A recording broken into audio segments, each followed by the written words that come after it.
Ken Talks. Good morning, everybody. I'm Ron Hoon here on a Friday morning. The story broke earlier this morning that the president has decided to terminate Secret Service protection for former Vice President Kamala Harris. And there is not a lot of long lead time involved in this order directly from the White House. Kamala Harris protection will end on Monday. Now, here's the backstory. The history in our country is that a vice president, after leaving office, generally gets about 6 months worth of protection. But President Biden had signed an order that would extend her protection to triple that amount, 18 months. According to a number of people who were familiar with the order, it was not highly publicized at the time. But her aides apparently were the ones that went to the president and said they had some serious security concerns. Whether there were direct threats that were being made or anything along those lines, we don't know. But President Biden did decide that, all right, at least in this case and possibly in the future going forward, vice presidents are going to have Secret Service protection for quite a bit longer. Well, that all changed effective last night, the order coming from the White House, and it directs the Homeland Security Secretary, Christina Estes, to, quote, discontinue any security-related procedures previously authorized by executive memorandum by those required by law. So, there was something going on in the final months of the Biden-Harris administration that prompted her to seek the extra level of protection. But it is revoked and going to be revoked here just within the next 3 or 4 days. By the way, this comes right timing-wise as she is set to embark on a tour. She's going to be literally going from coast to coast, cities nationwide, for her book, which is titled 107 Days. It is set to be released in September. So the threats were told increased sharply when she became the presidential nominee for the Democrats after Joe Biden was forced out of the race. According to a lot of the reporting, it was Nancy Pelosi and another very high-profile, powerful people within the Democratic Party who were worried he would lose the election for them.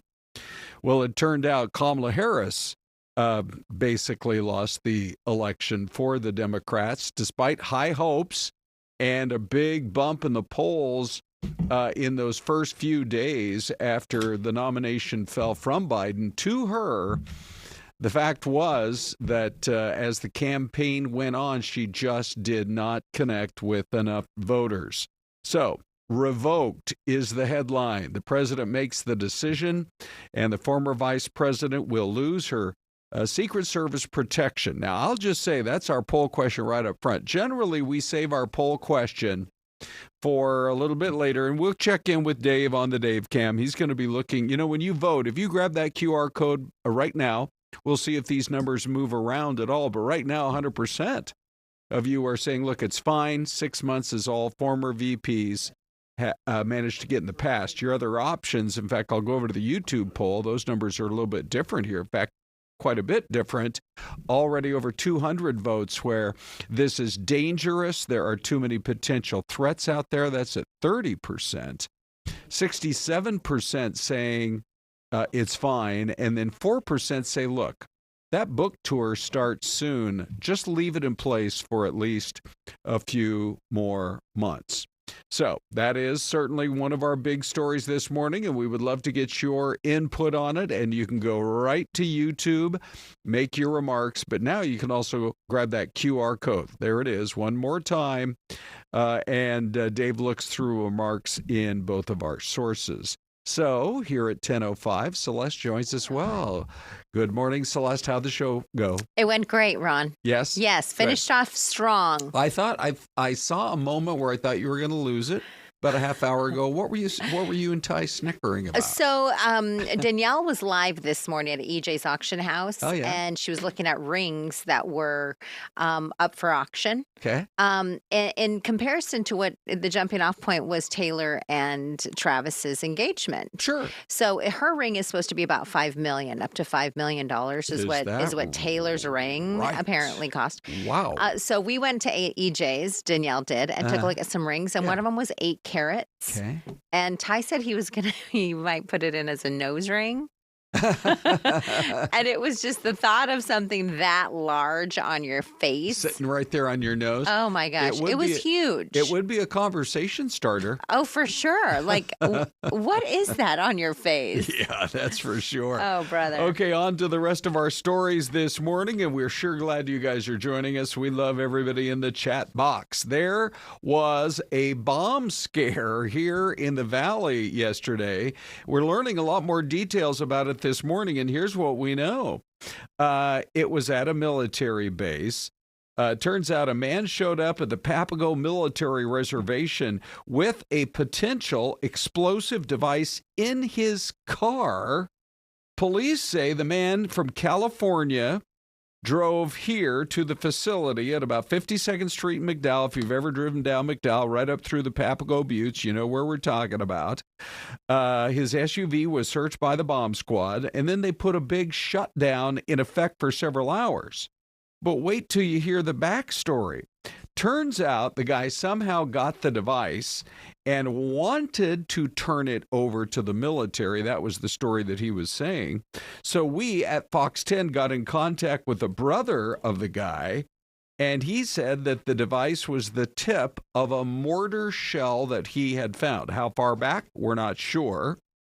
But his brother apparently wanted to know if it would be legal for him to just keep it and own it. So we got a couple of different things going. First, I think he wants to know, hey, can I hold on to this? I don't know if you could just make a phone call. It seems like it set off some alarm bells. Or could he have asked someone in California? Uh-huh.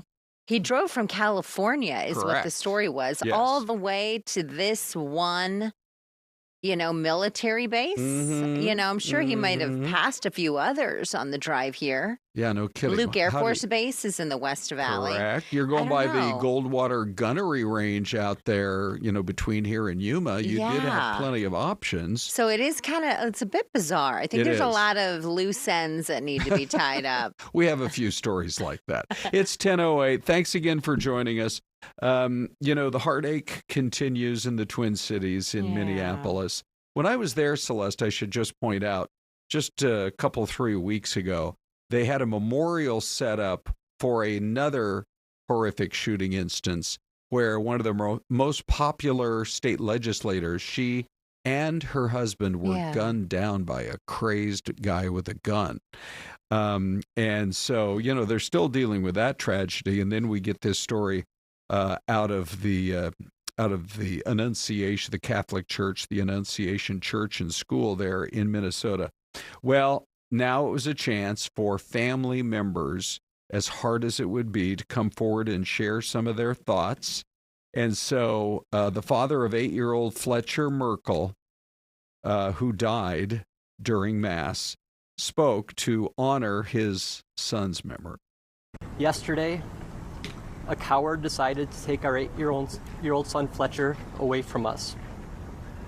Because of their actions, we will never be allowed to hold him, talk to him, play with him, and watch him grow into the wonderful young man he was on the path to becoming.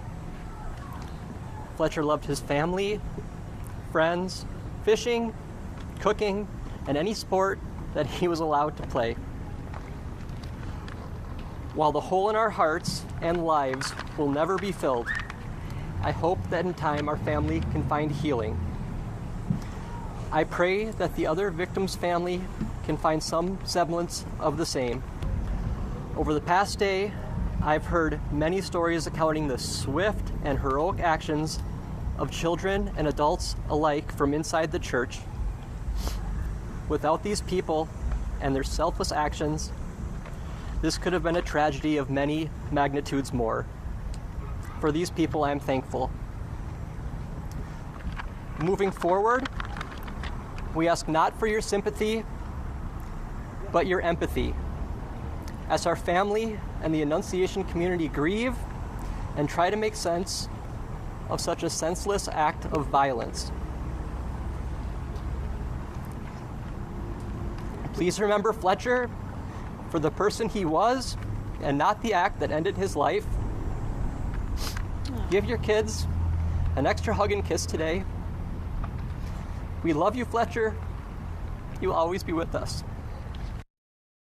Boy, that is oh my goodness, really powerful. Yeah, it really is. And all the images that we've been seeing have been just heartbreaking. And I know many of you in the chat, you probably have, obviously, as that father said, empathize and sympathize with the families there in that community. Brandy the Bookworm says, the church shooting breaks my heart. I don't care how mad you are at politicians or religious organizations. Why take it out on innocent children? Interesting, Scottsdale Coyote also, asked about the I guess it was born a male, right? Or and then wanted to transition. Right. And so we did cover and legally had changed his name to her name of Robin. Born yes. Robert, and then Robin. So she was identifying. But there was a report that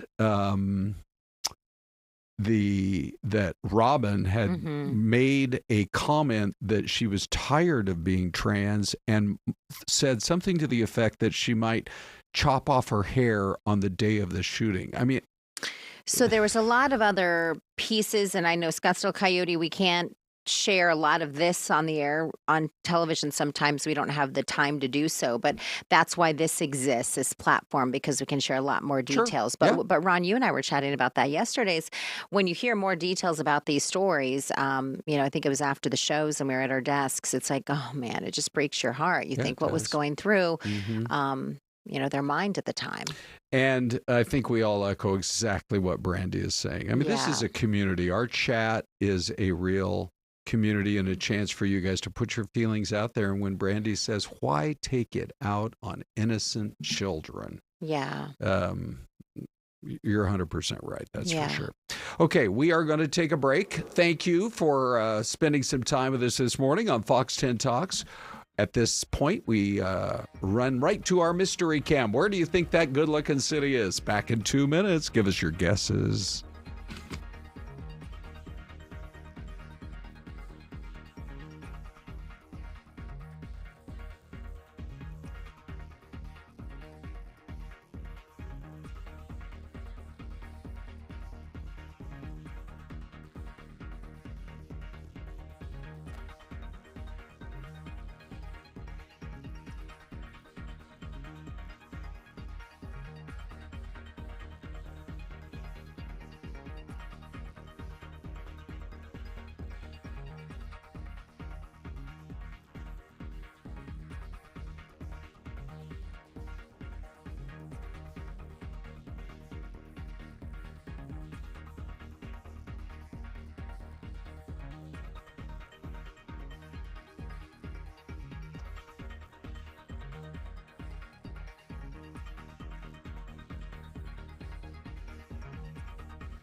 All right, everybody.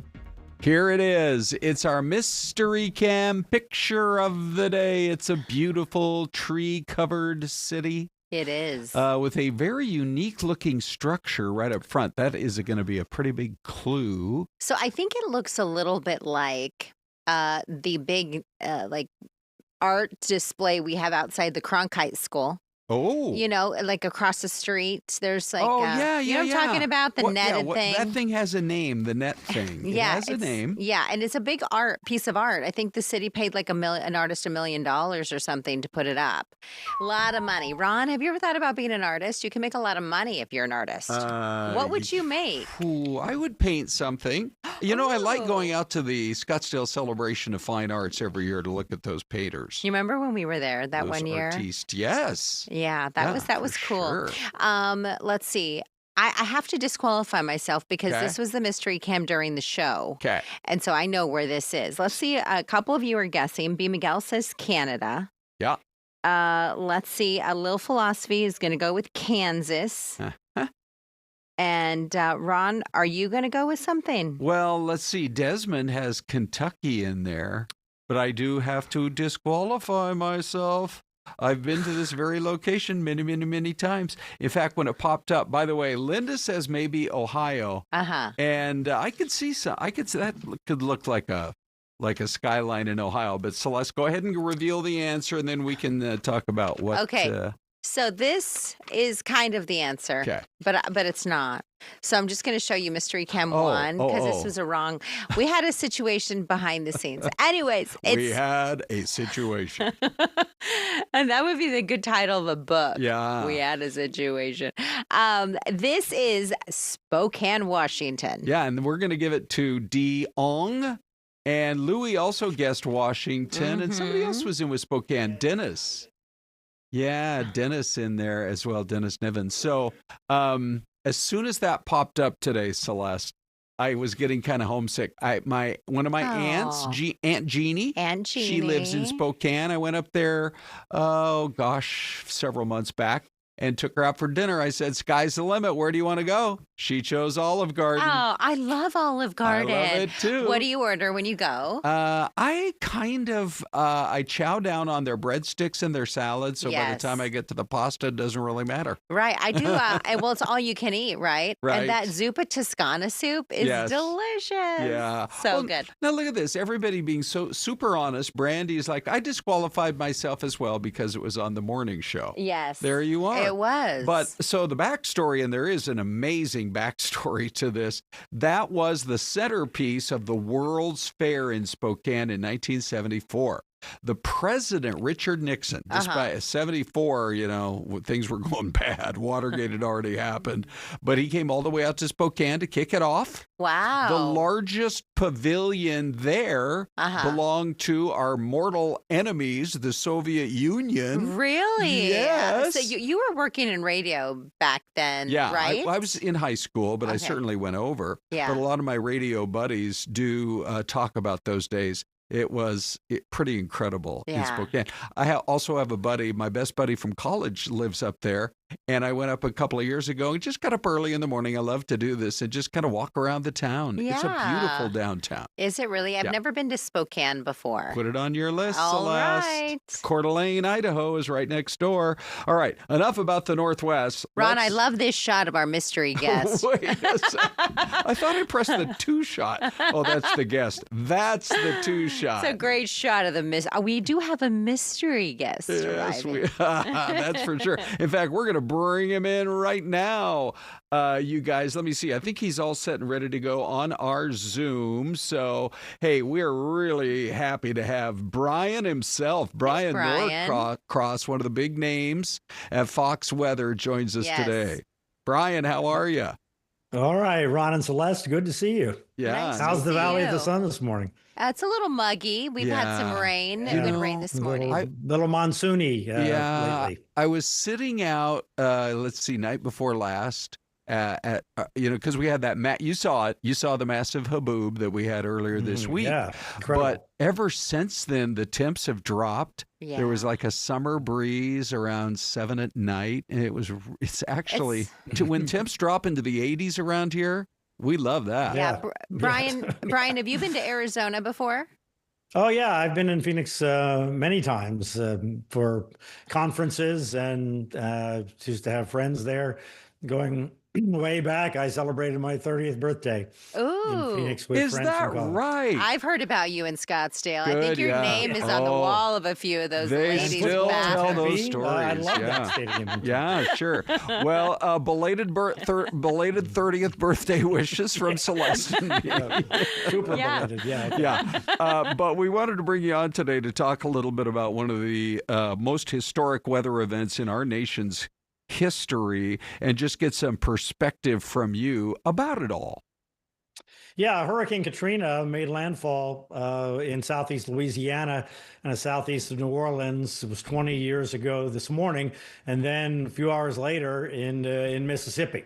And at the time, I was working for CBS. I was a CBS News hurricane analyst, and I had was scheduled actually that weekend to go from Miami, where I also was the chief meteorologist at the CBS station there, to New York to do the morning show, the early show it was called at that time. And Hurricane Katrina formed off of Miami and Fort Lauderdale, came ashore there on the 25th. And so I was in town staying, dealing with that. And just like here at Fox Weather, I had many more resources in Miami to do the broadcasting and have the information than in New York. So whenever a storm was happening, I would always stay in Miami where we had our kind of hurricane center set up.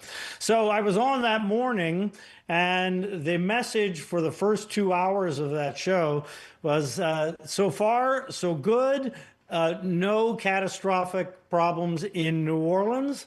We're crossing our fingers. Let's see how it goes. But Mississippi, we are very, very, very concerned for anybody that stayed anywhere near the coast in Mississippi, because the storm surge, the Gulf water was forecast to be 28 feet above the normal tide in Mississippi. So we knew that was going to be catastrophic.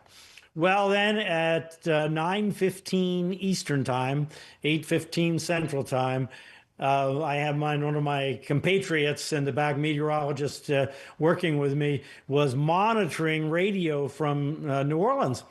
And he said, they're saying the levee broke on the Industrial Canal in the lower Ninth Ward. And this is like seconds before I was going on. And I glanced over at this monitor I had with emergency bulletins would come on it. And sure enough, there it was. It was a massive levee breach. So the Gulf of Mexico was essentially pouring into the east side of New Orleans. And I reported that on CBS at that second. I mean, literally, I learned about it 10 seconds before.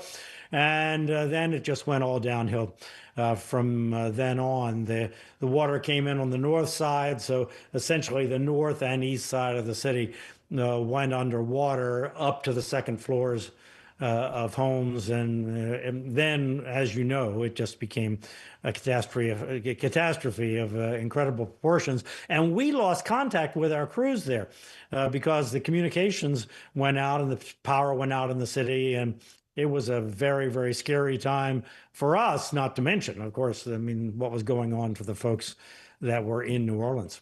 Yeah, I mean, we're showing pictures from New Orleans, people standing on their roof. You would have to have, if you even were able to live, you would have had to swim out of your house and get up on the roof and wait for rescue. You know, you mentioned the prediction of a 20-foot storm surge. Were they ever able to calculate that? And as a little bit of background, I went down there with a church group the following, it was about 18 months later. It was April of 2007 to Bay St. Louis to work on. There were still so many houses that had been basically destroyed and people were trying to rebuild their lives. What was the actual storm surge? Did it hit that amount? 27.9 feet. In southern Mississippi. Yeah, what they do with storm surge is because you have the water rise and then you have waves on top of that, and it's very difficult to measure. So they look for a surviving structure and they look inside closets and stairwells and so forth to try and find a still water line. And that's what they found. It set a record. it was 36 years before, 1969, Hurricane Camille hit southern Mississippi, and it had about a 24-foot storm surge. And again, you don't deal with storm surge, obviously, in the desert Southwest, but so the storm surge is actually the Gulf of Mexico being that much higher. I mean, it's hard to conceive of the water suddenly coming up that high.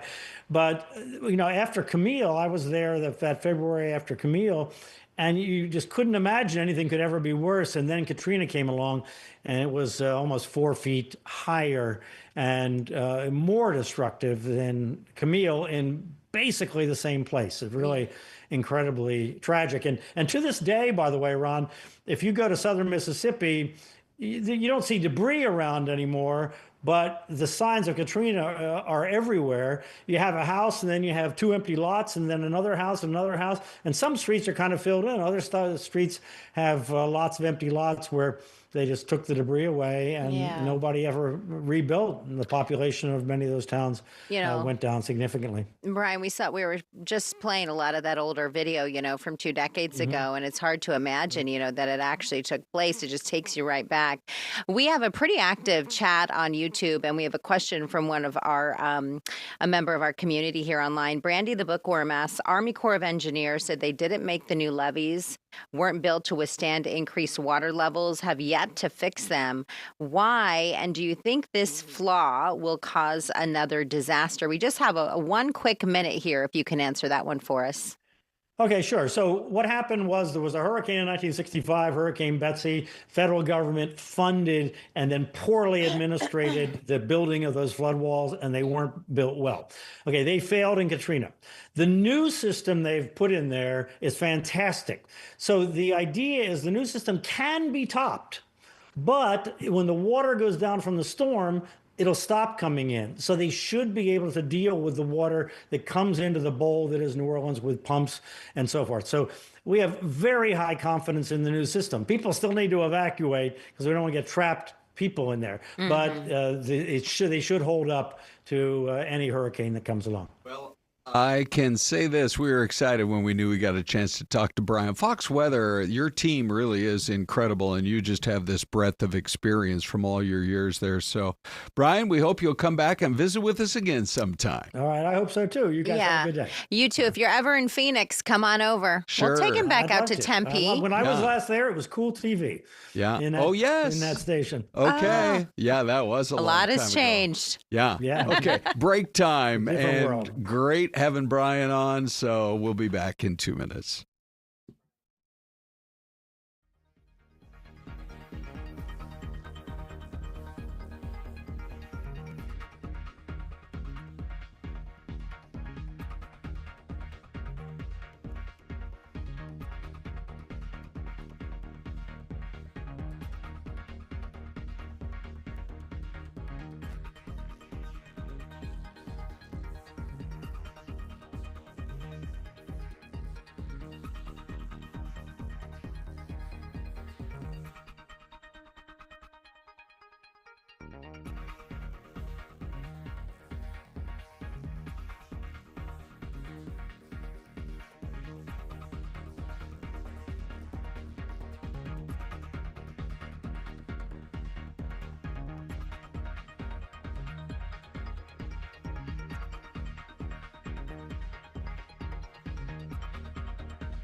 All right, everybody, welcome back here. We're having a great show on Friday morning. Thanks for all your input on the chat box, especially active with us today, Brandy the Bookworm. Yes, very much so. And many others as well. Let's see, Desi's T8 is one of our newer commentators. Yeah, we have let's just give a quick shout out. Can we do like a roll call? Yep.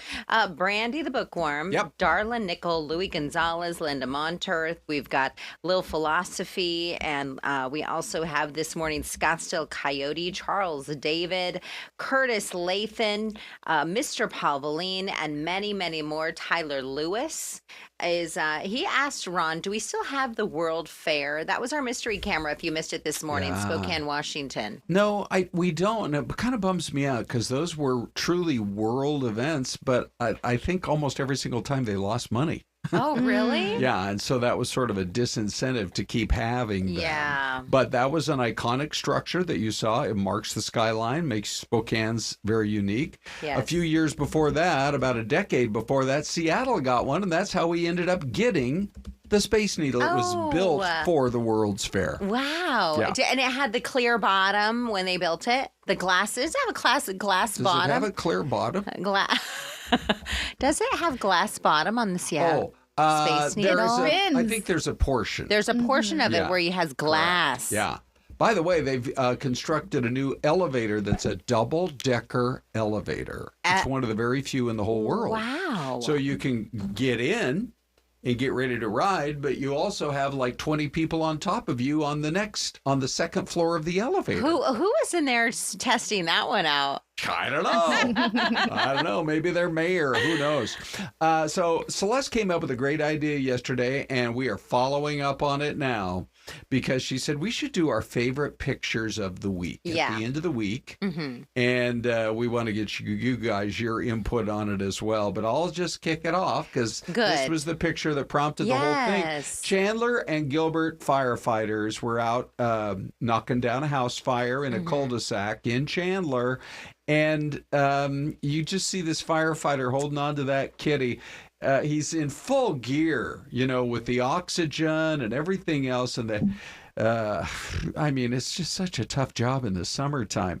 But he just wanted to make sure that kitty cat got out of that whole situation. I thought it was, what a great story. I think it reminds us too, Bella, and I know you've been in the industry a number of years, but it reminds you of all of the firefighters and police officers. Like we always think of them responding to house fires or to crime scenes, but they do so much more than that. So much more. Yeah. So much more. Oh my gosh. Bella, well, did you share? Favorite photo Friday. Yes. We love it. We do. Did you share one? Did you share one, Bella? Here's yes. Bella's. This is mine. So obviously, being the weather nerd I am, this weather photo takes the cake just from that massive haboob we saw a couple days ago. That's my favorite photo. It's just so powerful, and the power it has when you're in one of those, from going from 100% to 0% visibility, it's just a very, very awesome weather phenomenon. Yeah, and I think we're on the same wavelength because, Ron, would you like to pop up the one that I sent in for Jeff? I sure would here. Let me see what we've got. Let's see if the button. Wait, that's not it. Hold on. That's it. Okay, good. So, I thought Syleste with the football talk. I should have shared the Mountain America of, the shot of the dust storm moving over. Right. But this one was the same one. So this one was actually one that I took when we were out at a soccer practice. Wow. And I just thought you can see the sun kind of peeking off the top of that, and this was right before it passed through. And I just thought it was so amazing. We haven't seen something like this since 2011. And the fact that we've had so much of a drought, the last, maybe many decades. Yeah. And we finally got one. But yeah, many people were huddled in their vehicles, pulled off to the side of the road or in parking lots. And so anyways, that's our little Friday photo viewing. Friday photo fun. Friday photo fun. Friday photo fun. Okay, right. Fun. It's almost a tongue twister. It is. Hey, let me just answer a question from Tyler this morning. He says, hey, Ron, what will be the next episode of The Great American Story?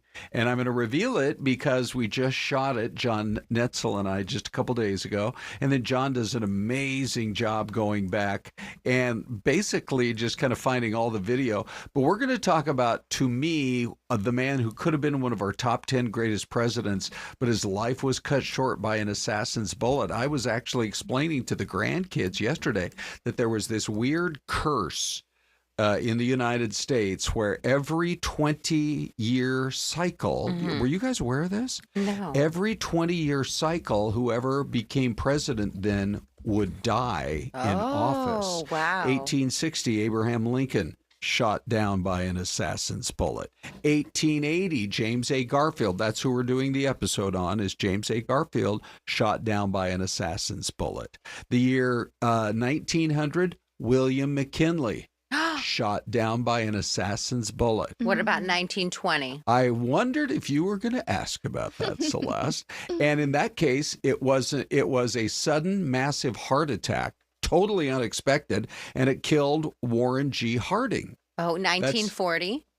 Let me just point one other thing out. That's when Calvin Coolidge became our president. Okay. And the town of Coolidge was named after him. Yeah. Here in Arizona. I think we have a Coolidge Street. There you are. As well. Yeah. And then 1940 was Franklin D. Roosevelt elected into office, but then he suffered a cerebral hemorrhage and he died. Wow. And then in 1960, if you're as old as I am, if you're in your 60s, you can actually answer the question, where were you when JFK was shot? Yeah. And so every 20 years, it was just the weirdest thing.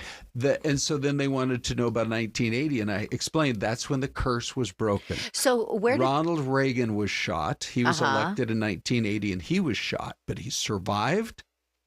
And there was a great shot of him at the window of the hospital. He and Nancy Reagan, he's got that trademark smile. Oh. And from that point on, the curse was broken. And wow. Isn't So who? Yeah, that is. That's a lot of years. Yeah, it is. And a lot of presidents. So who placed the curse?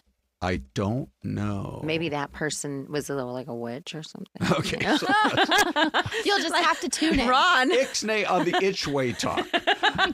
Hey, let's see what's going on in our stock market today. Hard left turn. Yeah. The inflation report came out a little hotter than they wanted, so the Dow has been down all day. But hey, you know what?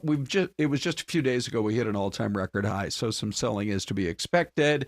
The economy's in focus and several other big topics this morning in our chat with Shannon Bream. She is everybody. Shannon Bream, host Fox News Sunday. Shannon, I thought I'd let our viewers kind of direct our segment today. You've been a guest on our new streaming show, Fox 10 Talks, and we get thousands of votes every single day in our poll question. 6,000 votes on Kilmar Abrego Garcia, and a pretty big number, 46% said, I support wherever the U.S. thinks is best for his deportation. So 2 questions here.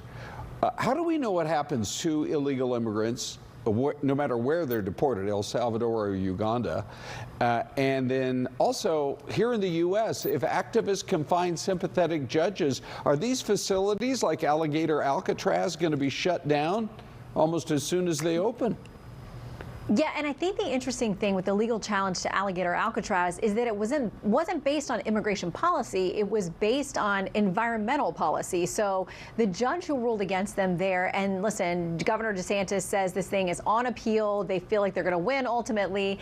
It was about the impact on the Everglades, the expansion there and what was going on. So it wasn't about the policy. It was about the environment. But, listen, there will be challenges to all of these facilities, one in Nebraska, one in Indiana that we know are coming as well.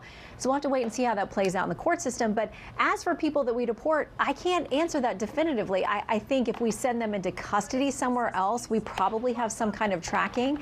But on the other hand, if people are in this country illegally, once we get a country to agree to take them, whether it's their home country or another one, and they are gone, I think that the U.S. tracking probably has to do with making sure they don't come back across our border illegally again. I think that's probably the extent of it. So another poll said people don't think he has the authority to fire Lisa Cook of the Federal Reserve, but you've looked at it. Does he have a case for cause? I mean, that is one way a president can remove a Fed governor. How likely is a mortgage fraud charge in this case? I think a federal judge, especially here in D.C., where at 10 a.m. Eastern this is going to be heard, I think they're going to be more on the side of Lisa Cook because there's been no conviction. There's been no trial on these fraud charges. I mean, all of us can be accused of something, but we are innocent unless proven guilty in this country. So I think a federal judge is going to look askance at this and probably side with Lisa Cook, at least in the short term. But we'll have to wait and see what happens. We should know something, I think, pretty quickly on that case. Okay, and a new poll says 81% of Americans do believe there's a crime problem in our biggest cities, but they also don't like the idea of a federal takeover of any city outside of D.C. How does the president thread the needle on this one? Yeah. I think it's tricky. I think the White House, I think the president, they're happy with the optics of when you have other governors and blue state mayors saying, we don't want you here, we're going to handle this, where people who live there know there are crime issues. I think the White House likes the optics of saying Democrats are not trying to help you. You live in a city that feels dangerous to you, and we're the ones who are trying to do something. So you're right, federal district here in D.C., it's not a normal city. The president has more authority when it comes to putting National Guard on the streets here. But you've got Governor Pritzker, where they're talking about doing this in Chicago. They're in Illinois saying, if you try it, we're going straight to court. Boy, you got a lot to talk about. Tell us about your show on Sunday. So U.S. Attorney Jeanine Pirro, our Fox viewers will know her as Judge Jeanine, a long history as a judge and in law enforcement. She's part of this big crackdown here in D.C. So how long can it last? How long will it be illegal? Congress has got to get involved at some point. We've got Republican Senator Haggerty out of Tennessee. We have got Democrat House member Jake Auchincloss out of Massachusetts to talk about all these things and foreign policy, too. Russia and Ukraine does not seem like it's getting any closer to concluding. Yeah, for sure. All right, Sunday morning at 8. Be sure to watch here on Fox 10. Shannon, thanks. And here's our poll question. The number's really not moving around very much. Only 5% say it's dangerous that the Secret Service protection was lifted from Kamala Harris. 95% feel the other way, saying it is fine. The YouTube poll question now well over 500 votes. 32% say it's dangerous. 64% say it's gonna be okay. Let's go to Dave now. What are you hearing, buddy? Hello, friends. Gabriel Abraham says, so many divisions in this world, it is too dangerous for government people like Kamala Harris, Joe Biden, and other politicians not to have bodyguards. It is crucial. They need the protection and support. These are hard times and dark times to live in. And Efren Starks in Tonopah says 6 months has been enough. Unless there is a known or substantiated threat, there is no reason to continue the service. Why can't they get a private security service instead of getting a free taxpayer paid for service? Great comments on both sides. Keep them coming, everybody. Yeah, that was good, Dave. That was really good. Yeah, right up against the break, too. Yeah. Bing, bang, boom. Both sides, boom, boom. Here we go. We're back in 2 minutes. It's Fox 10 Talks.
Okay, everybody, welcome back. So there was a big study that came out earlier this week, making big headlines. We all, are glad that we were able to go to college. Yeah, absolutely. It was so much less expensive.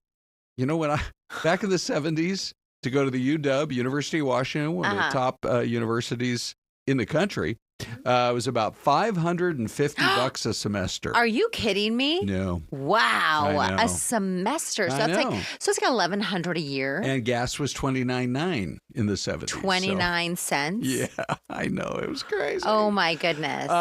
But what a dream. So we have one grad of the University of Washington and two grads of Arizona State. Forks up, ladies. Yes. Thank you. Go ASU. And let's go to Iowa State, everybody, because we actually managed to get the professor who put this whole study together. His name is John Winters, and the headline in this thing is this: the longer you spend in college, it's possible the lower chances you have to find a happy marriage. Well, this is sad. Come on. This is really sad.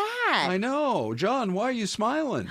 Because it's not as sad as you think. So, there's a lot going on here. Yeah. When we look at the data, we do see, falling marriage rates and rising education levels, but that doesn't necessarily mean that they're causally related.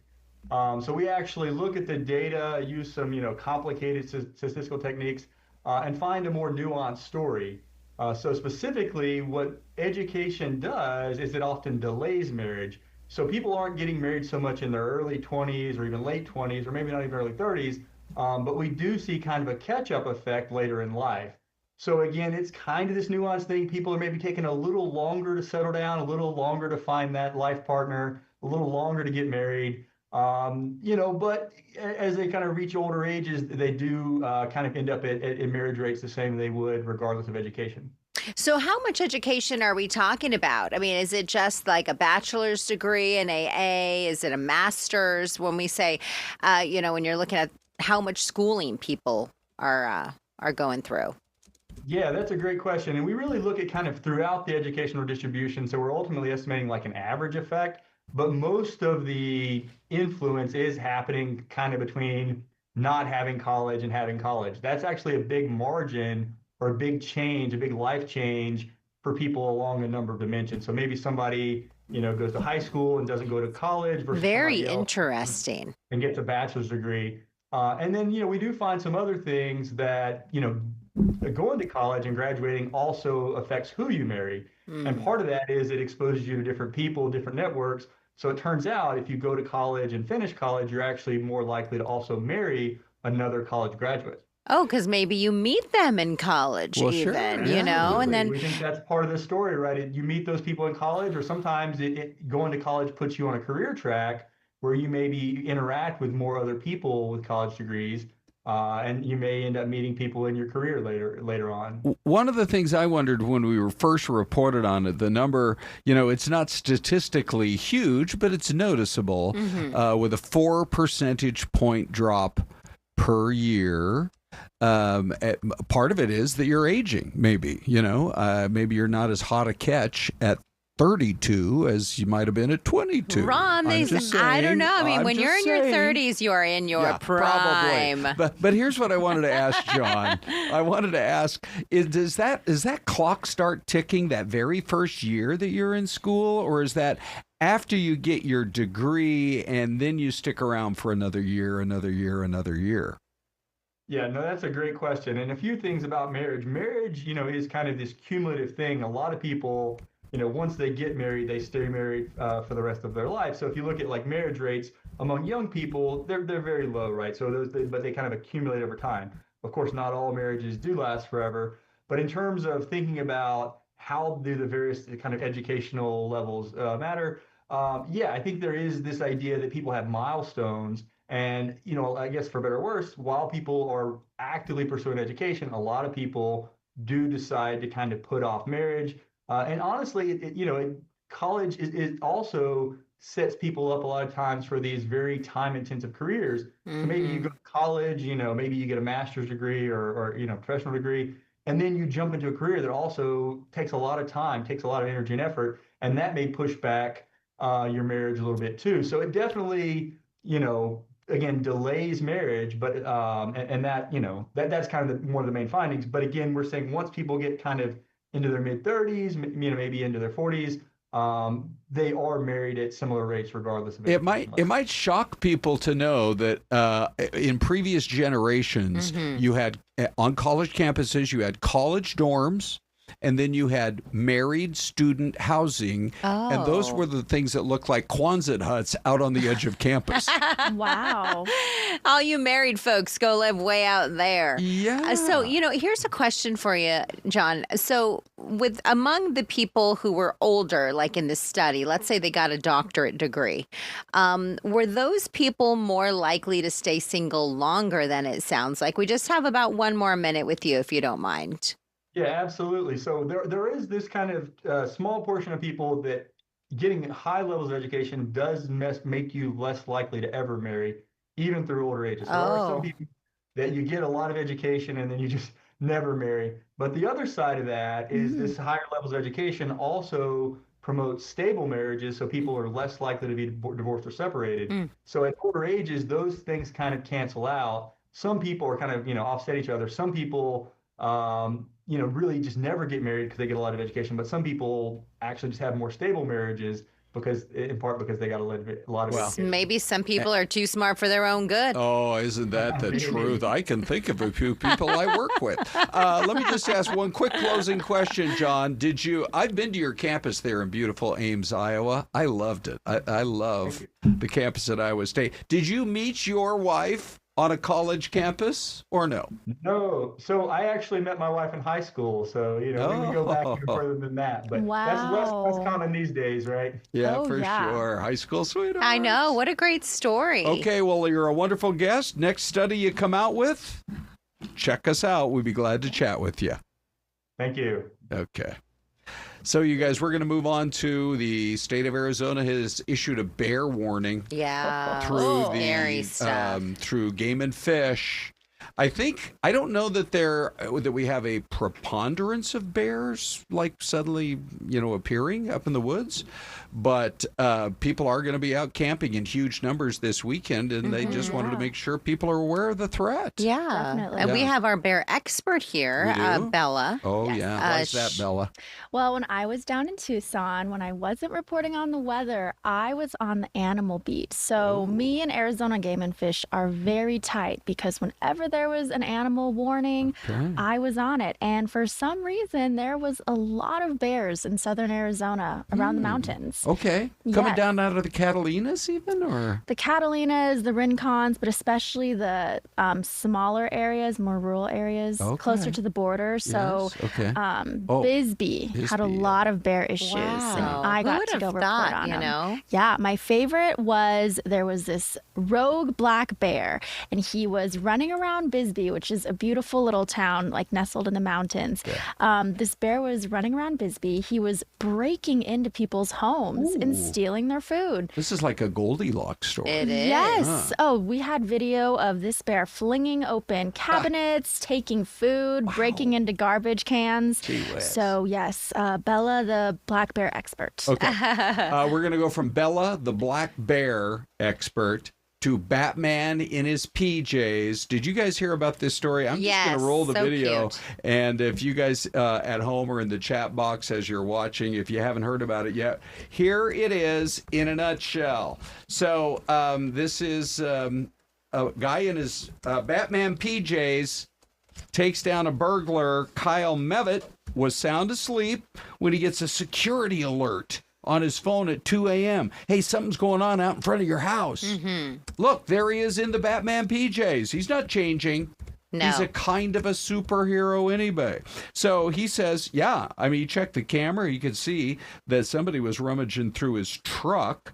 So he saw the bad guy head over to his neighbor's house, and he harnessed his inner Bruce Wayne and drove over to the neighbor's house, snuck around the back, and, as Batman always did, caught the bad guy. Oh, wow. How so great is that? That's from Cape Coral, Florida. The guy was arrested, facing multiple charges. By the way, his experience as a corrections officer, he thinks, maybe came in handy There's the arrest. There's the guy who said to himself, I am never messing with Batman again. It's a pretty amazing story. Gosh, it Way really to go. is. I like that. Okay. How about Taco Bell? You know, we ran the story when they first said we are going to institute AI procedures at our drive-thrus.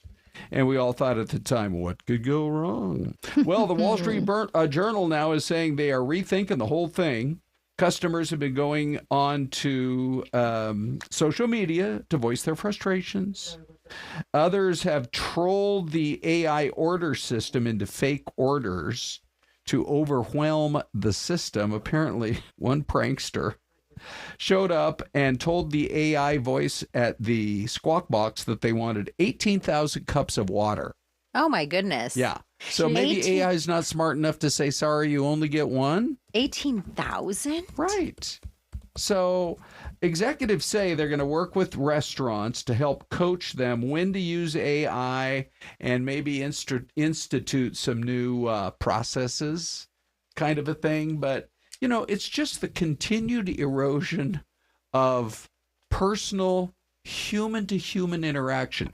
I know that there's been some experimentation at these Squawk Boxes with even people in a different country answering and putting your order through. We reported on that as well. I like to know that the person I'm talking to is 20 feet away from me, and if there's a problem with the order, I can actually talk to them in person. Yeah. You know, Bella? I know you do appreciate those in-person interactions because you're not even a fan of the self-checkout at the doors. No. Yeah. Give me one of those checkout people at Safeway or Fry's or Walmart or Bashos'. And you love the whoever. greeters. You love the greeters at Walmart. I'm pro-greeter. Who's anti-greeter? The people that keep their head down and then you're like, hey, hello, hi. Anti-socials. Grumbling as they walk in. No, Yes. I'm not going to have a good day. I'm not going to greet But I don't think I see as many greeters as I used to. At Walmart? Yeah. Oh, I see them all the time. There's you? Especially at when you're walking out. Okay. Yeah. Well, so we've already had a full hour, and we got another big hour coming. By the way, big news for Fox 10 Talks. We're going to 2 hours on TV starting in early September. I believe it's the 8th. Yep. Yay. And you'll now be able to watch us here on YouTube, on the Fox Local app. But if you have your TV up and on because you're already watching, now you can just join us on the big screen. Yeah, on KUTP, Channel 45. Channel 45. Yes. Yeah. Okay. We're all excited about that. Very aren't we, Bella? excited. Yeah. So Okay. excited. All right. Now Ty is actually here today. Ty, I don't know if Brennan. we have time for. Well, anyway, You got Ty's. about 4 seconds. Yeah, he's been having a great week. It's you and Kenzie again, right? Okay. Next. Have here. a great weekend.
Happy Friday. We're going to keep things rolling along here on a Friday. Happy end of the week, you two. Yes. Happy Friday. Kinsey is back hanging out with us, and Krystal is here. I was worried what you were going to say. So what do you mean? Ty is just ready for the weekend. I am more than ready for the weekend. It's been a long week. You've had a long week, too, with this weather coverage. It's been kind of wild, busy. right? Yeah. And then Mother Nature decided, like, one more round this morning. One more round. I had a friend call me yesterday, and he's like, hey, I haven't been able to watch the news. Can I get my car washed? And I was like... That's a lot of pressure, because remember how you were talking about how folks wanted like wedding forecasts for their wedding? Yeah. I was like, oh. And so I was like, maybe. But I was like, next week, there could potentially be more. Yes. So pretty good chances like on and off throughout all of next week. Yeah. So I wouldn't recommend the car wash yet. Okay. Hold off. All right. Not worth it. Mother Nature unless you've got the wash. The people that have like the monthly pass, they use whatever they want. Well, then go for it. Have a nice car for the weekend. Do what you want. Yeah. Free country. All right. Let's talk about this, because this is a 20-year anniversary of Katrina. We talked to those individuals yesterday, Kenzie, here on the stream. They live now in Mesa, but they were just talking about they lived in Biloxi when Katrina happened. The water came like right up to their house, but so much of the debris kind of made this wall around their house, so it wasn't destroyed. Oh, isn't that wild? Isn't that crazy? I mean, the pictures that you see, the video that came out of the destruction is just mind-boggling. So I guess it's imaginable, but wild. I know. So you've put together some graphics just to kind of just a few, depict kind of what exactly happened. And I think it's just kind of really interesting 20 years ago. Yeah. So 20 years ago, the anniversary today, actually it was early this morning for the landfall. But before that, it had quite a track. So it started out, as you can see, out near like the Bahamas as a tropical storm. Katrina did. Became a hurricane right before it landfell in Florida, outside of Miami, like in the Miami-Dade, like Broward area. And it was Category 1 storm when it moved through on August 25th. The winds were at 80 miles per hour when it made that first landfall, which obviously, like anytime there's a hurricane or even a tropical storm, it's problematic. But at Category 1, Florida's pretty used to getting swipes like that. So it wasn't like a major event. It did have impact, but it wasn't a major event at that point. And then it moved over the open waters of the Gulf, which is where you typically have those really, really warm waters that can power up a hurricane. And that's what happened. It started to really power up. And then it made this horrible turn that it was obviously terrifying for forecasters and for the folks that were living along the Gulf Coast. As it made that turn, it powered up to Category 5 strength. Wow. So that's top of the scale.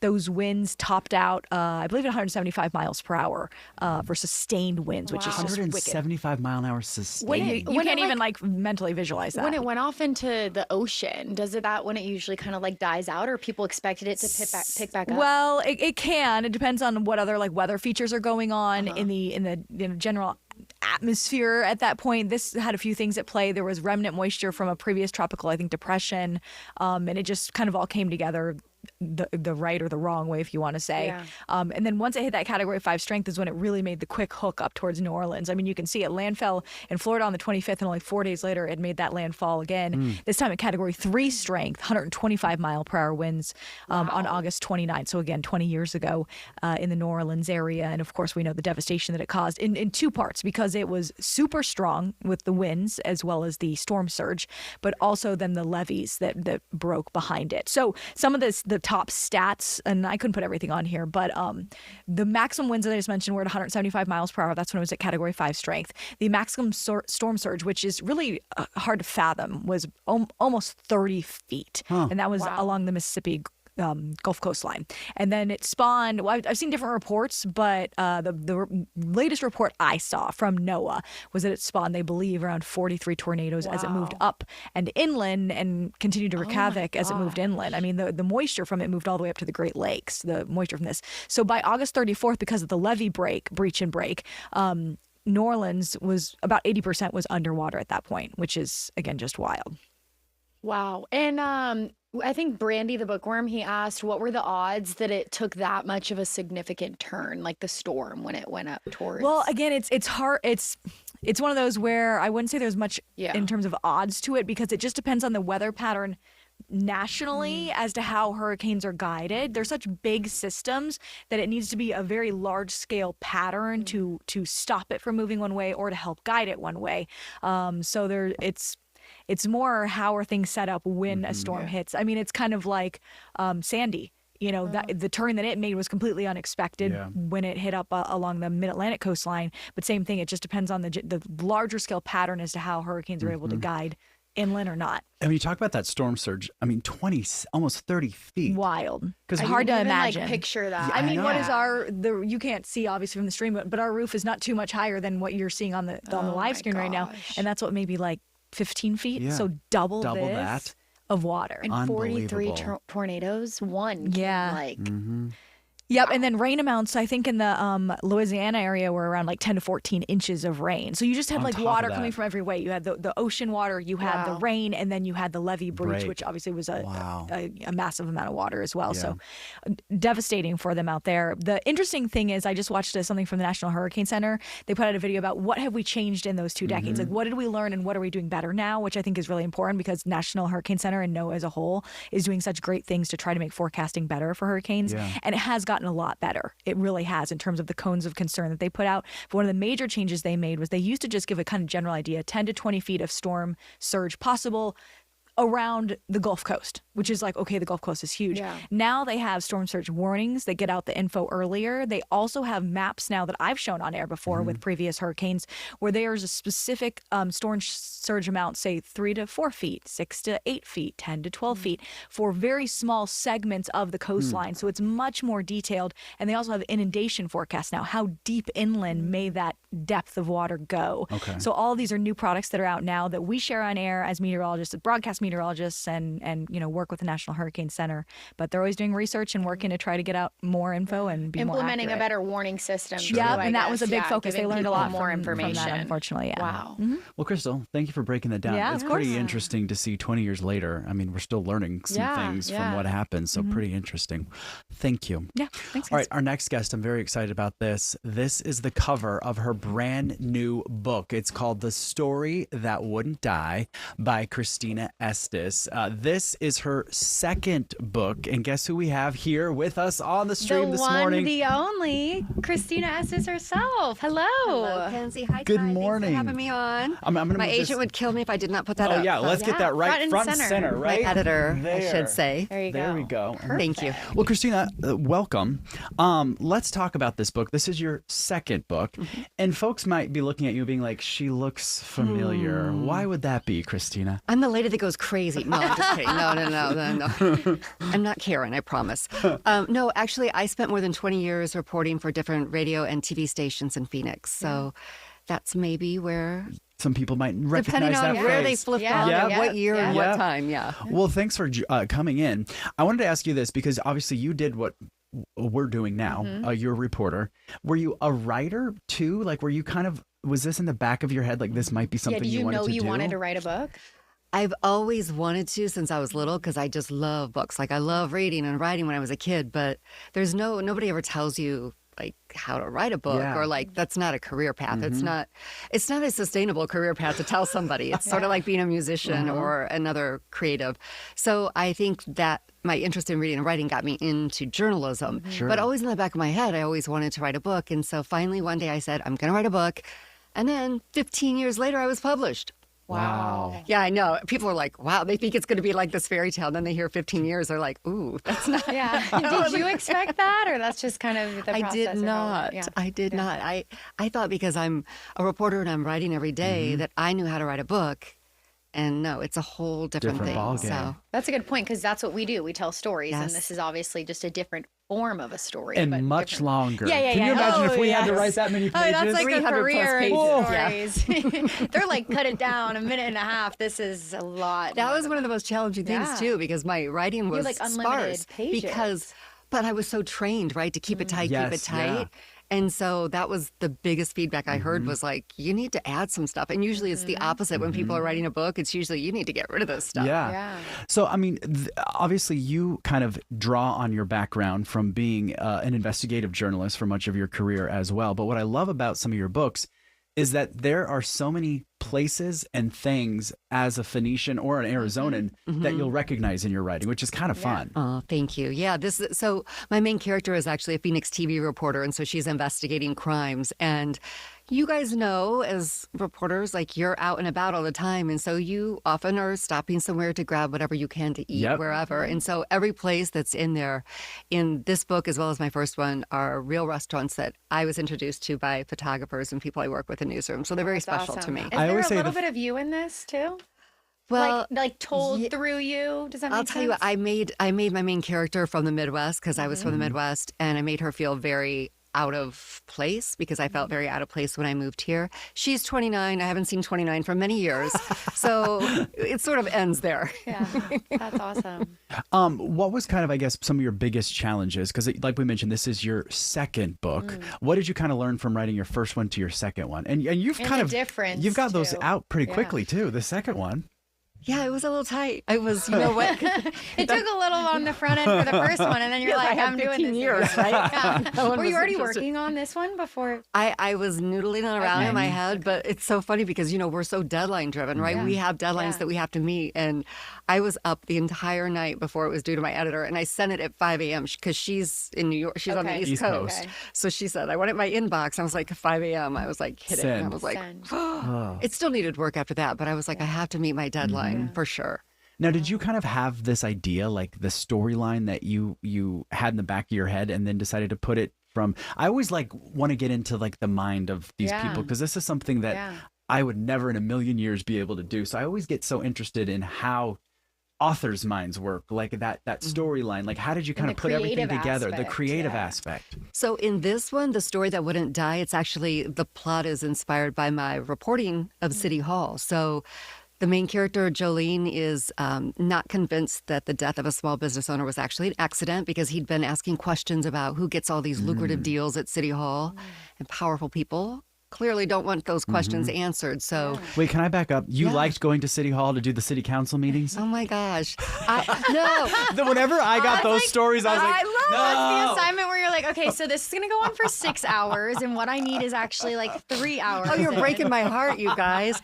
No, that's why I left TV news, because no one wanted me to cover it. So I went to public radio where I was like, yay. But I do have a question, because even the title, The Story That Wouldn't Die, and what you were talking about, like going to a city council meeting, is like sometimes in what we do, you got one day you tell the story and you're on to something else. Was this something, you keep digging, there's more you want to tell, and hence The Story That Wouldn't Die? Where does the title come from?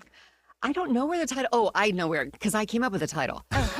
You know why it was The Story That Wouldn't Die? Because she kept pitching this as a story, and she kept having some TV manager say, it's not a story. We want you to investigate whether gluten-free cupcakes really are gluten-free.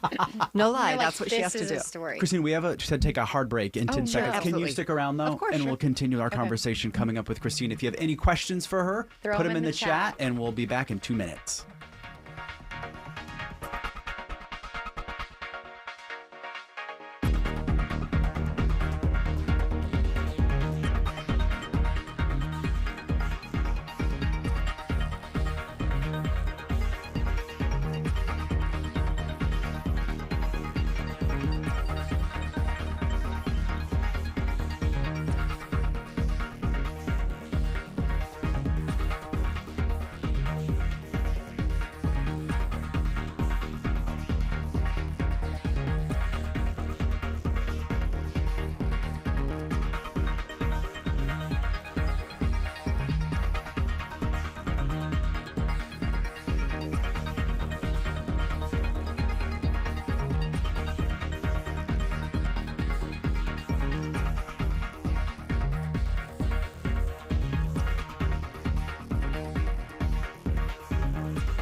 All right, welcome back. We have Christina Estes with us, just finished and published her second book. It's called The Story That Wouldn't Die.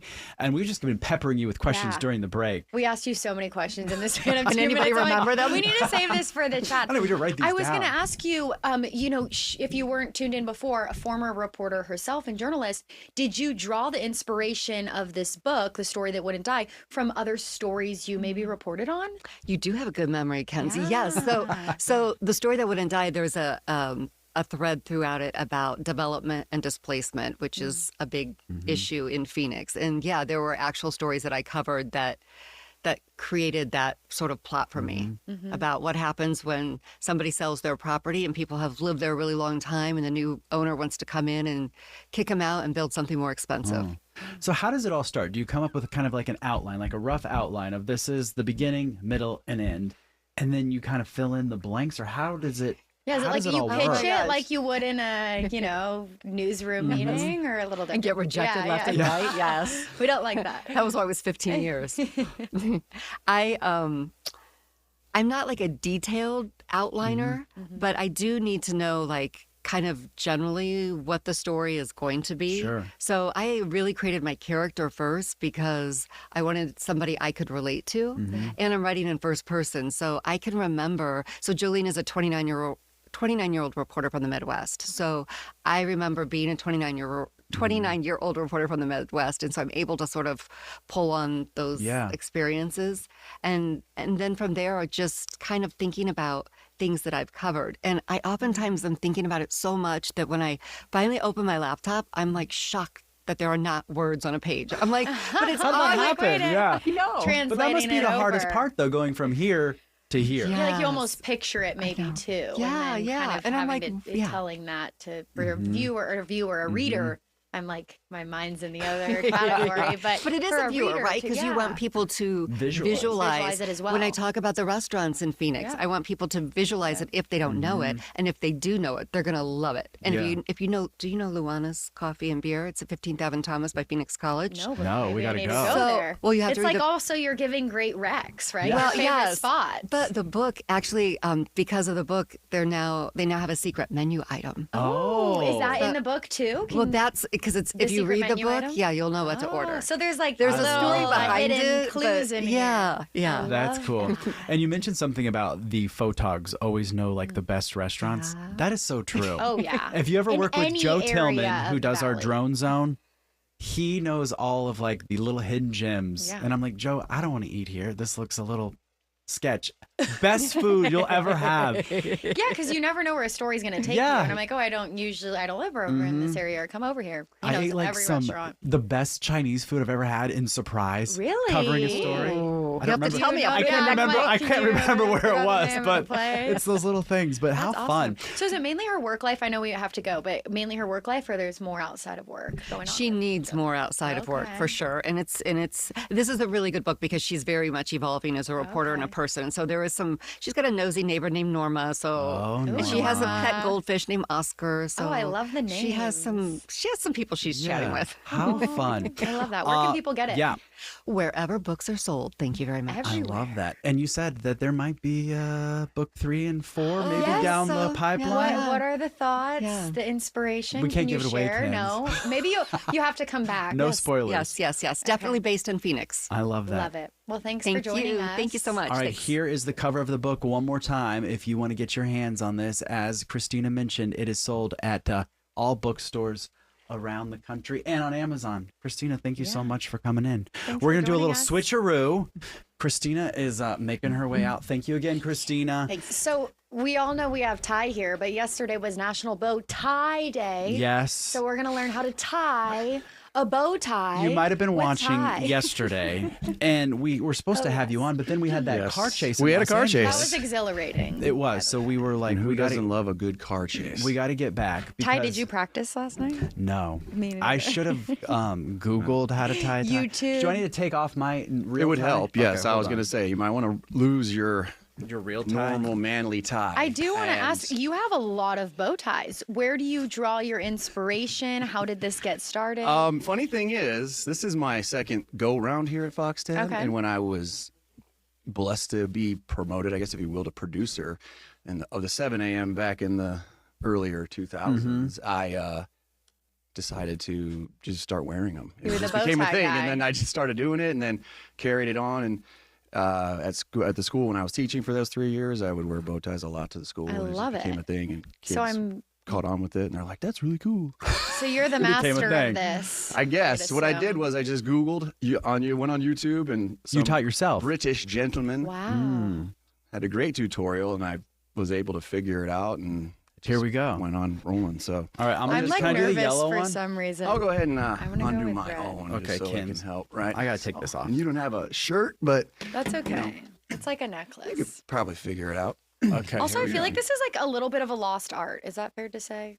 Yeah, I think no, so. not a lot of people are like wearing when bow I go in ties. stores and I'll look and I'll see bow ties and I get excited and I go over there and I'm like, these are all. They're all the They need to like tied teach ones. everyone how to do this in like high school. Where's this? Right, your life class. Yeah.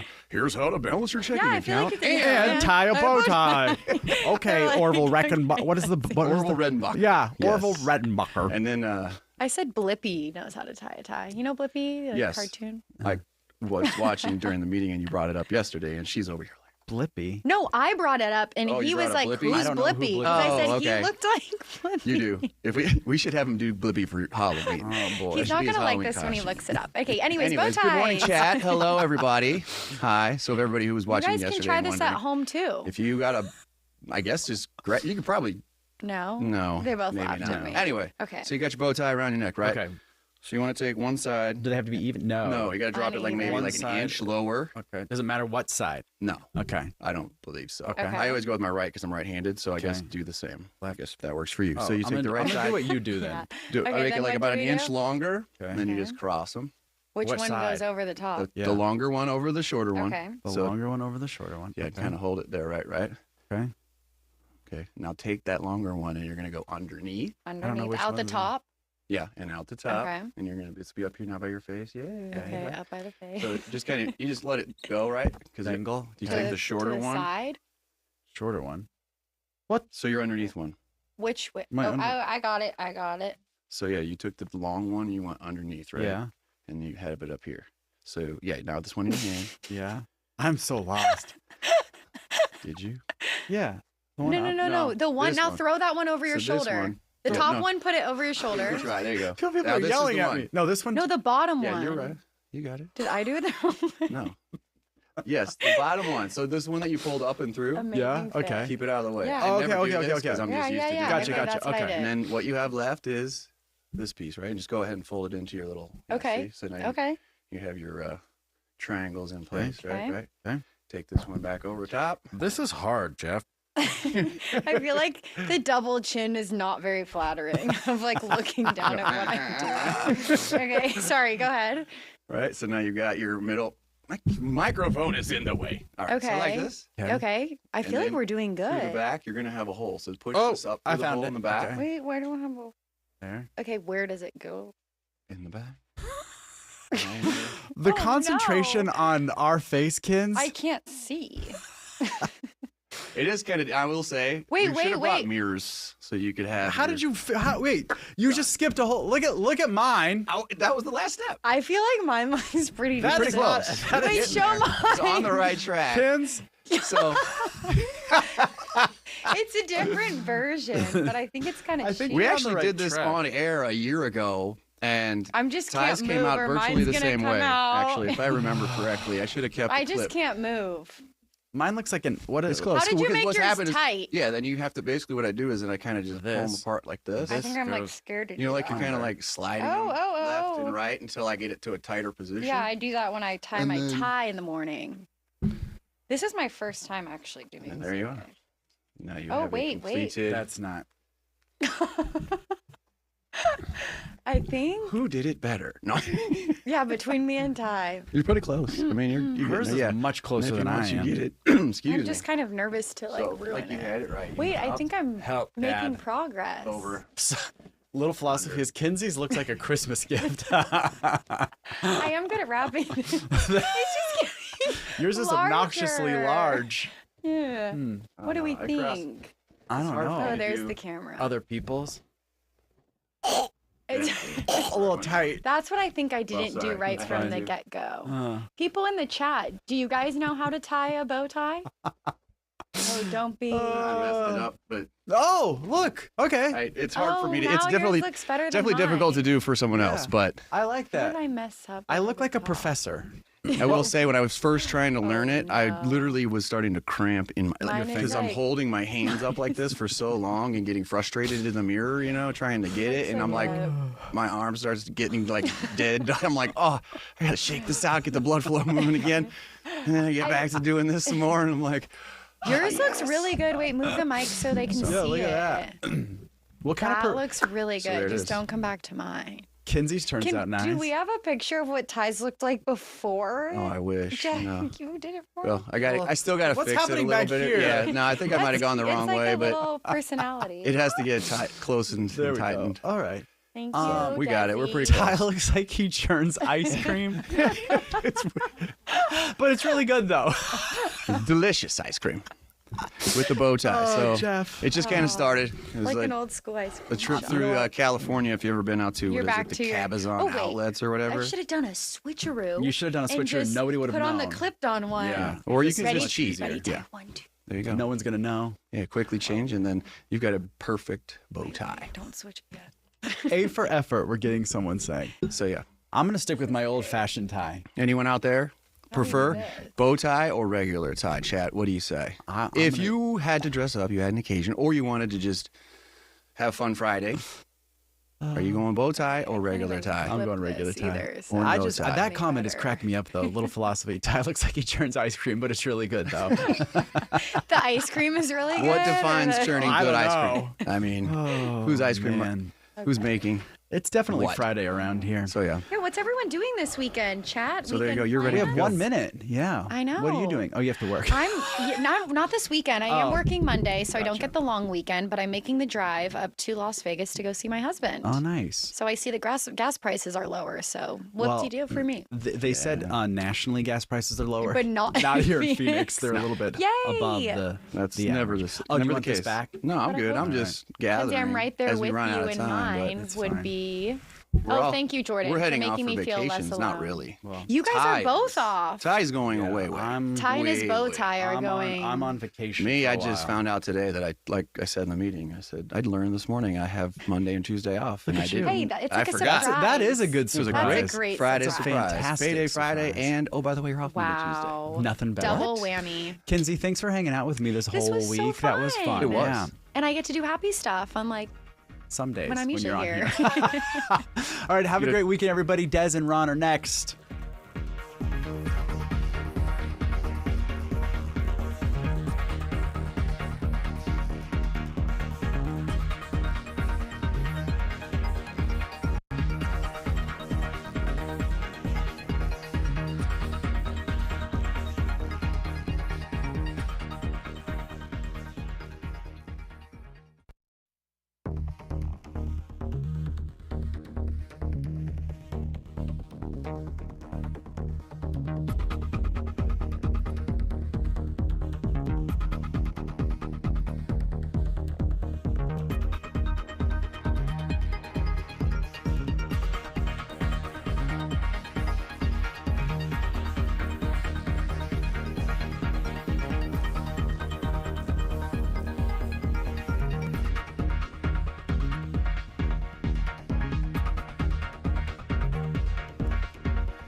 It's 11:30, and you know what that means. Time for more Fox 10 Talks. It's Ron and Des. Good morning, everybody. We hope that you are having a great day, because we are.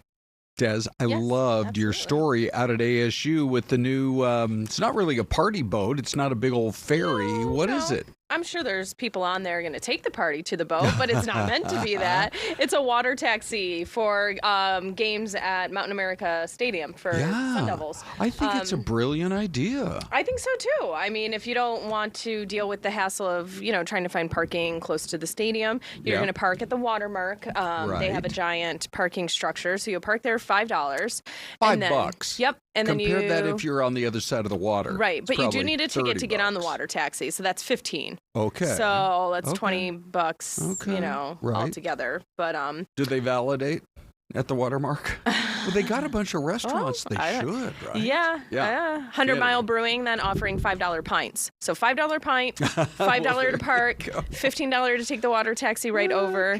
So they're hoping it helps. And people that are there to just enjoy and have some extra time, why not? Plus, if you've ever parked over there for a big event like a football game or something like that, it's just getting out of that area right around the stadium. If you get your start home on the other side of the lake, exactly, you're going to get home 20 minutes earlier. Okay, boy, do we have a lot to talk about this morning, and one of our favorite guests is going to be joining us this morning. Des, we have such a great relationship with Fox 5. Yes. We thought, hey, what a good chance to check in with our favorite guy over there. What? Look at you, looking all dapper, Guy.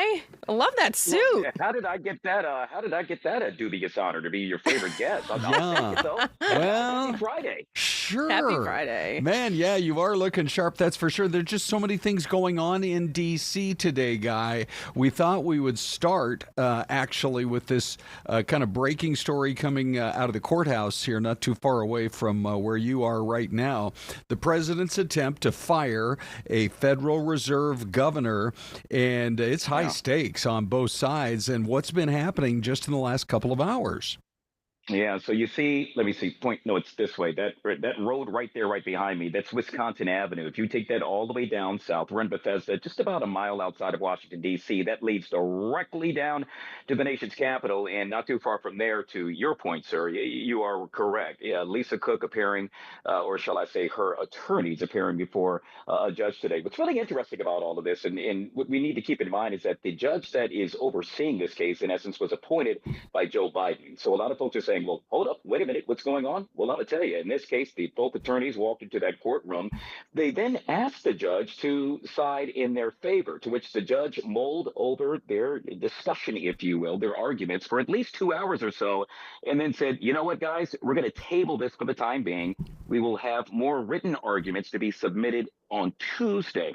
Now, what's really interesting about this is, as you all know, with regard to the Federal Reserve governor, typically they are shielded from political influence. So a lot of folks are saying, does the president have a right to really intervene? We're going to have to see all this play out in the courts, as you know, but it's just a hot topic right here in the nation's capital, and something that we're going to have to keep a very close eye on, guys. Yeah, because the Federal Reserve is supposed to operate as an independent institution, so it'll be really curious to see what judges decide here in this case. But it's like, Guy, what does she do in the meantime? Does she show up to work on Monday, Tuesday? Yeah, what do you do? Can you imagine? And so it's the $1 million question. Well, if we're talking about the Federal Reserve, it's the $1 trillion question. And so I don't know, quite honestly. It's such a weird predicament to be in, to not literally know as to whether or not you could walk in that office. And if so, can you imagine all the eyes all on you while you do so? Right. Perhaps not the best situation to be in at this time. I mean, and this is something that hasn't been done in more than 100 years. We've never, ever seen something like this happen. Yeah. And it is interesting because the whole case revolves around, I mean, it could be as simple as an honest mistake. Obviously, you can't have two primary residences at the same time. But my understanding is you're just checking a box here or there on a form. And it could have been as simple as an honest mistake. I guess eventually we'll figure it all out.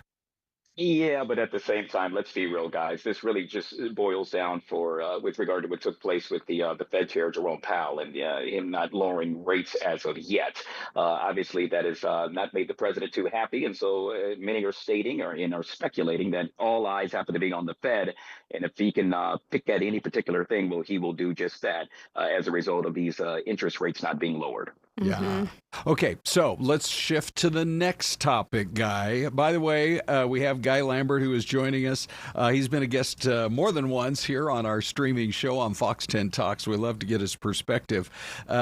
It's now been, we're right at about the 2-week mark since the president said we're going to do the surge. It's coming up on 3 weeks now. Yeah. And how's it going so far? I'm seeing some reports that at least the homicide numbers have almost disappeared in the last 2 or 3 weeks. Yeah, you hit the nail right on the head with that one. It's all about the numbers, and what do they say? Numbers don't lie. It's really interesting. Yesterday, yet again, not too far from where I'm at right now, White House Press Secretary Caroline Leavitt made the statement that crime since the implementation of the actual federal surge, and I want to be clear about that. It's known as the federal surge, not a federal takeover. In essence, the president doesn't have the power, if you will, to literally take over the Metropolitan Police Department, just adding additional support. So the mayor has been very adamant about stating this is a surge, not a takeover. But to answer your question, we know that crime is down, according to Caroline Leavitt, some 19%. Violent crime down some 30%. And here's the big one, guys. Carjackings, which I can tell you last year, it was something of the norm. We now know that they are down some 67%, yet again, since the implementation of the federal surge. Now, overall, right here in the nation's capital, with regard to crime this year, it is down 27%. And guess where that's coming from? Directly out of the mayor's office. What's really interesting about all of this as well is that Mayor Bowser, Muriel Bowser, D.C. mayor at that, is crediting President Trump, saying that, hey, guys, this is really working. It's helping. She's also stating that, well, instead of this surge to continue, if you will, over the next, let's say, several weeks or thereafter, that she really wants the focus to be on additional police officers, judges, and attorneys. And what she stated is that residents are living in fear.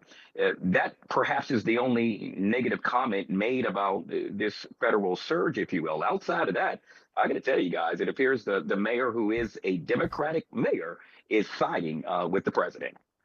What a change of tune. And I was wondering, because you live there, you're living through all of this and reporting on it at the same time. So you've got a unique perspective. I was curious to know, has she really changed her tune, or was that kind of just more so to be politically correct and kind of save face because she's in a difficult spot?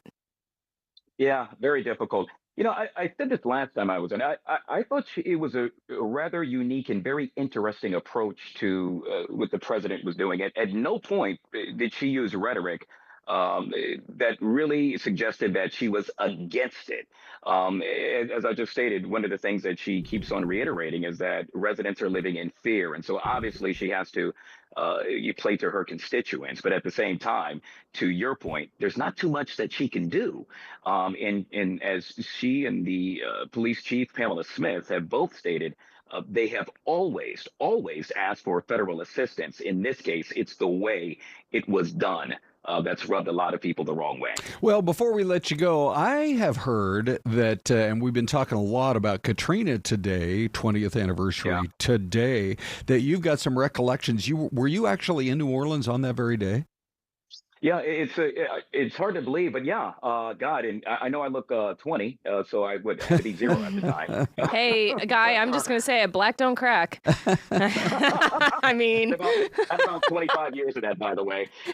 Yeah, I attended a New Orleans Saints game there. It was a Friday night. I won't forget it. And then the next day, we were due to play in a golf tournament and knock at the door and, hey, we got to go. And what do you mean we got to go? Obviously, at that time, I had not been watching the news. We had no idea. Hopped in the car, and lo and behold, I remember we went to several gas stations. There were literally plastic bags over the nozzle, if you will. So stating there's no gas. I remember mile after mile seeing cars broken down along the way as we made our way back to Houston, which is about 2.5, 3 hours outside of New Orleans. I remember seeing moms changing their babies' diapers on top of the hood of the car because they had nowhere to go. They ran out of gas. It was such a horrific sight to see, especially with regard to folks fighting over gas. And it's something that hopefully, we'll never have to revisit. But it's yet again hard to believe 20 years since that has happened. And for many of us, it's as if it just took place yesterday. Yeah. And some people never even returning home, too. I'm sure it's just wild to think about that it has been that long. Hey, one last question. I know I just said the last question was one last question. Are you in the Fox 5? Okay. Are you in the Fox 5 lunchroom, or where are you? I'm trying to figure it out. I am. Can I move it around? Yeah, go ahead. Of course. Right, awesome. Yeah. So this is barely hanging on there. There we go. I can move it around a little bit. So I'm in one of the conference rooms. And so as you can see, that's what's on air, right? That's the show I was supposed to be on, but I said, hey, I'm joining you guys instead. And so this is one of the conference rooms. And then the street I was making reference to is right here. So we're in Bethesda, Maryland. To this way is about a mile down. That's Washington, D.C. And if you stay on this road, which is Wisconsin Avenue, you're pretty much going to run right into the White House and all that other good stuff that's down there. Wow, so cool. Wait, we want windows in our building. Yeah, we do. We're kind of in a cave here. Our building's a little older, baby. We're sort of happy we have skylights. Yeah. That's about as far as it goes. We're glad we have AC. I can see the scenery behind you guys, and I would take that any day over get a chance to True. Yeah. Out there hiking Camelback. All right, Guy, always a pleasure having you on. Hope to talk to you next time. Very good, guys. Have a great weekend. You too. Fantastic. I get a boost of energy just talking to Guy. I know. You notice that? Like, yeah. Right? And we're normally in our kind cool. of, downwind period here, but that was fantastic. Yeah. That's for sure. Yeah. Hey, one other quick story before we hit the break. Speaking of crime, we got to get crime knocked down. They released the photos. So these, hold on one sec here.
All right, everybody, welcome back. We just went to a right before the break, but if you have any guesses as to where this is on a very cloudy, must be kind of a steamy day, because I see the steam coming out of some of those smokestacks there in your mystery cam view. I'm just looking here. I don't think we had any guesses going into the break because we hit it with like 1 second to spare. But our mystery cam last hour was Spokane.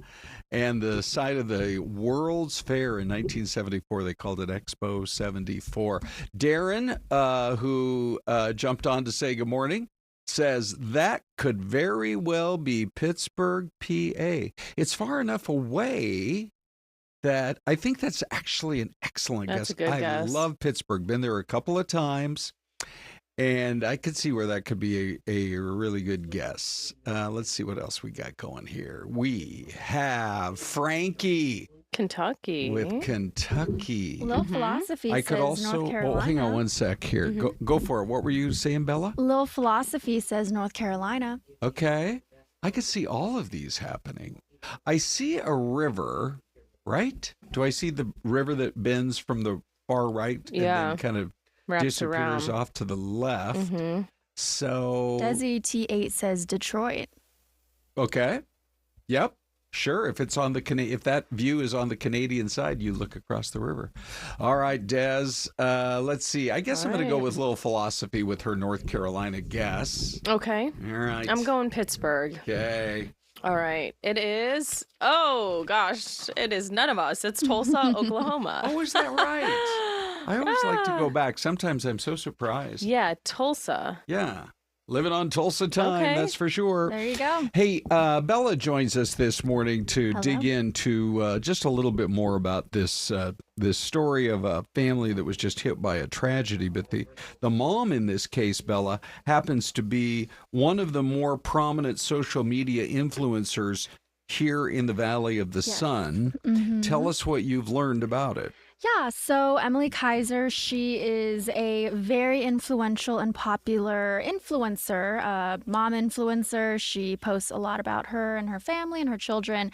And unfortunately, her son, 3-year-old Trig, had passed away from a drowning. They pulled his body out of their pool on May 12th. And since then, it has been a complete, sheer social media silence from her. She used to go from posting videos and photos about 3 to 5 times a day. And since this tragedy, as we can all understand, she hasn't said anything. I'm kind of surprised she even got back on. It would be so hard to deal with this. This breaks up families. It breaks up marriages. It's a heartache that never ends for the rest of your life.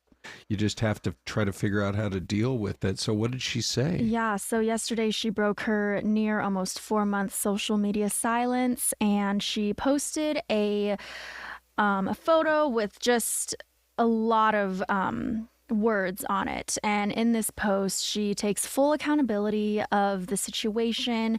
She says she should have done more to protect her son. It is on our website if you want to read the full story, but something that has been circulating around was if the pool had a fence or a safety cover, and it has come out that their pool did not have a fence. There was no safety cover, and you know, another gruesome detail is that her husband was home and the 3-year-old was unsupervised for more than 9 minutes before anyone knew he had fallen into the pool. So just a lot of devastation surrounding that right now. And the grief you feel as a mother, I can't even imagine what she's going through. But for her to say in part of her statement, I take full accountability as Trig's mother. And that's what we do, right? As a mom, we go back and we think about what could we have done differently. We blame ourselves. It should have had a cover. It should have had a fence. And all of those things, you know, can be true, but never could you imagine this happening. I mean, I feel for her so bad. And the mom wasn't even home. It was the dad who was home watching the kids. So, you know, you bring up a good point, Ron. It's like it's devastating for the family, the marriage, just all the what ifs. It's really sad. She says it's a pain, heartache, and void that no family should ever have to endure. So we wish that family a recovery of the heart, but it's going to be a long time, if ever, before the pain itself actually goes away. Okay, well, Bella, thanks for bringing our audience up to date on that. We actually hadn't talked about it all day, and it's certainly been a big one. Okay, we are going to totally shift gears now, and here's why. Des, we are going to be chatting with our with the PIO. That's TV speak for the Public Information Officer. Look, yeah, there you are. Who is going to get a chance at Sydney Carter to talk about this Powerball jackpot as we get closer to the weekend. I think it's getting closer to $1 billion. Sydney, what can you tell us? Hi, Sydney Carter. Hi, Sydney.